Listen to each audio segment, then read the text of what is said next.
Hello guys, welcome back to your YouTube channel SK Mishri. मैं हूं आपका एजुकेटर शिवम मिश्रा। ठीक है, आपका स्वागत करते हैं आपके अपने यूट्यूब चैनल एसके मिशरी पर। यहाँ पे लेके आप पूरे किताब के भाई साहब सेंट्रल आइडिया जबरदस्त वाला, बड़े चौचक वाले सेंट्रल आइडिया भाई साहब। मात्र ये सेंट्रल आइडिया पढ़ लो, काम खत्म यार साहब। कुछ धुआं धुआं पूरे बुक के सर सेंट्रल आइडिया होने वाले हैं। रट लो भैया, रट लो करेजा, उसके बाद मिलने वाला नहीं है। ऐसा आपको पूरा यूट्यूब पे मिलने वाला करेजा नहीं है, बता दे रहा हूं पहले से ही। अब प्रॉमिस है सर, इससे एक सेंट्रल आइडिया बाहर नहीं आएगा। 2025 बोर्ड एग्जाम में ध्यान देना। और ये सर 4 नंबर का सेंट्रल आइडिया करे जाता है। 100% बिल्कुल आपका 100 नंबर का जो पक्का है, पक्का करवाएंगे, 100 नंबर की तैयारी करवा देंगे। ये मेरी आपसे प्रॉमिस, 100 नंबर मैं आपको दिलवाऊंगा, वो भी फ्री में, टेंशन नहीं लेने का, ठीक है ना।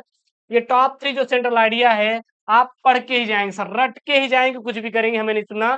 आपको रटना है सर, ये सारे सेंट्रल आइडिया आपको रटना है तो रटना है तो रटना है, ठीक है ना। यहाँ पे है right the central idea of any one of the following poem, यानी कि आपके यहाँ पे 3 सेंट्रल आइडिया दिए हैं, तीनों में से किसी एक के लिखना ही रहेंगे। तीनों में से किसी एक का दिया है ना, लिख लोगे, चिंता मत करो, लिख लोगे। यहाँ आप देखिए है क्या, किसका किसका दिया है, ये बात ध्यान देना सबसे पहले। My mother eight 66, keeping feet, A thing of beauty. ये 3 सेंट्रल आइडिया करेजा ये दिया है, किसका किसका, my mother eight 66, keeping quick और ए थिंक ऑफ ब्यूटी। ये 3 सेंट्रल आइडिया अब बहुत ही आईएमपी वाले सर, क्या है सर, आईएमपी वाले सर सेंट्रल आइडिया है, मतलब मोस्ट इंपॉर्टेंट वाले, पेपर में छपने वाले। तो कहीं ना कहीं आपको याद होना ये सर बहुत ही जरूरी है सर, बहुत ही जरूरी है, ठीक है ना। चलिए सर, सबसे पहले यहाँ पे देखेंगे हम लोग, माई मदर एट 66, यानी कि 66 साल की मेरी माँ, मेरी माँ, यानी माई मदर एट 66, ठीक ना। यहाँ पे क्या लिखेंगे, my mother eight 66 is based on the theme of advancing as and the fear of loss and separation associated with it. अर्थात यहाँ पे लिखेंगे 66 साल की मेरी माँ बढ़ती उम्र और उससे जुड़े नुकसान और अलगाव के डर के विषय पर आधारित है। समझ आ रहा है ना। My mother eight 66 is based on the theme of advancing as and the fear of loss and separation associated with it. अर्थात 66 साल की मेरी माँ बढ़ती उम्र और उससे जुड़े नुकसान और अलगाव के डर के विषय पर आधारित है।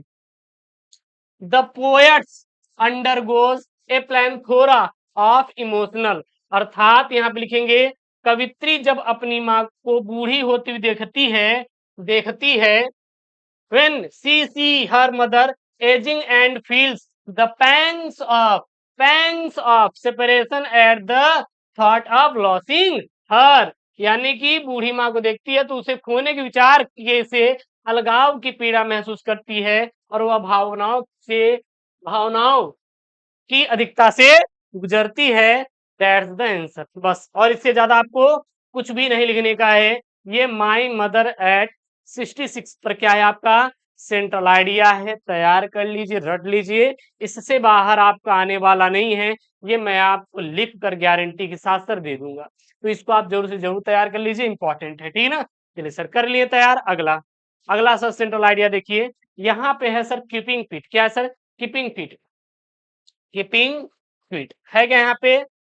The central idea of the poem keeping fit is to keep silence for a moment and do nothing. अर्थात कीपिंग साइलेंट कविता का केंद्रीय विचार आंदोलन के लिए मौन रहना और सब कुछ न करना है। अच्छा, बच्चे क्या करते हैं यूपी बोर्ड के, वो हिंदी भी लिख लेते हैं। भैया हिंदी आपको नहीं लिखना है, हिंदी तो मैंने आपको समझाने के लिए बताया है, हिंदी तो मैंने आपको समझाने के लिए बताया है, इसलिए आप हिंदी मत लिखिएगा। एक बात ध्यान देना, बस यही लिखना है। The central of idea of the poem keeping fit is keep silence for a moment and do nothing instead introspect our selves and understand what we are doing. ठीक है ना, इसके बजाय आत्मनिरीक्षण करें और समझे कि हम क्या कर रहे हैं। The poet appeals to stop wars, hate, pollution, killing of animal, यानी कि कवि अपील करता है कि युद्ध, घृणा, प्रदूषण, जानवरों की हत्या और and hurting our slave and spare time to go deep into the soil. अर्थात कवि अपील करता है कि युद्ध, घृणा, प्रदूषण, जानवरों की हत्या और खुद को चोट पहुंचाने से रोकें और आत्मा की गहराई में जाने के लिए अपने आप को क्या दे सर, खाली समय दे। क्योंकि आजकल के जो मनुष्य हैं वो भाई साहब लड़ाई झगड़े, ये मेरी फसल है, ये मेरा खेत है, ये मेरे पड़ोसी का घर है, बस मुझे ही मुझे चाहिए, इसी में अपना वो झगड़े लड़ाई में बिता देते हैं। और वही चीज कौन समझा रहा है भैया, लेखक समझा रहा है कि आप लोग झगड़ी लड़ाई मत करिए भाई साहब, जिंदगी एकदम शांत से व्यतीत करिए, और यही आपका एक प्यारा सा क्या है, जिंदगी है, ठीक है ना। फिर अपने आप को थोड़ा टाइम दीजिए खुद को समझने के लिए कि हाँ क्या सही है क्या गलत है। उसके बाद अगला यहाँ पे सेंट्रल आइडिया है ए थिंक ऑफ ब्यूटी। अगला सेंट्रल आइडिया सर क्या है, ए थिंक ऑफ ब्यूटी। ये क्या है, the theme of the poem A things of beauty, the happiness that a beautiful object provides never fades into nothingness oblivion but multiplies manifold whenever it returns to our mind. In the poem, the poet says that a things of beauty is a joy forever, even the midst of disease, suffering and disappointment of life।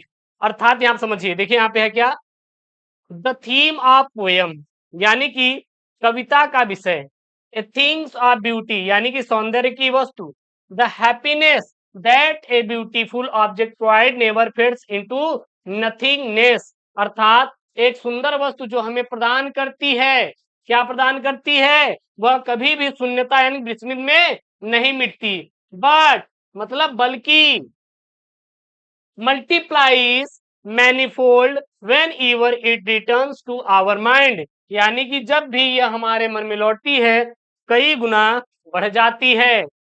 In the poem मतलब इस कविता में, कवि में इस कवि का मतलब कविता में कवि कहता है कि द पोएट सेड्स, कवि कहता है कि इस कविता में कवि कहता है कि that a thing of beauty a joy for ever even in the midst of disease suffering and disappointments of life. अर्थात कवि कहता है कि सुंदरता की वस्तु जीवन की बीमारी, कष्ट और निराशा के बीच भी हमेशा के लिए आनंद होती है। एक क्या है, आनंद है। तो ये आपका रहा सा सेंट्रल आइडिया क्लास 12 इंग्लिश वालों के लिए, पूरी किताब से सेंट्रल आइडिया है। ये सेंट्रल आइडिया आप लोग पढ़ के रट लीजिएगा, उसके बाद जाइएगा आप अपने पेपर को देने के लिए, आप खुद ही कहेंगे कि क्या गुरुदेव आपने सेंट्रल आइडिया बताया, हर एक क्वेश्चन एकदम फंसता हुआ दिखाई दे रहा है कि नहीं। चलिए सर मिलते हैं नेक्स्ट वीडियो में दोस्तों, थैंक यू, जय हिंद, टेक केयर, बाय बाय।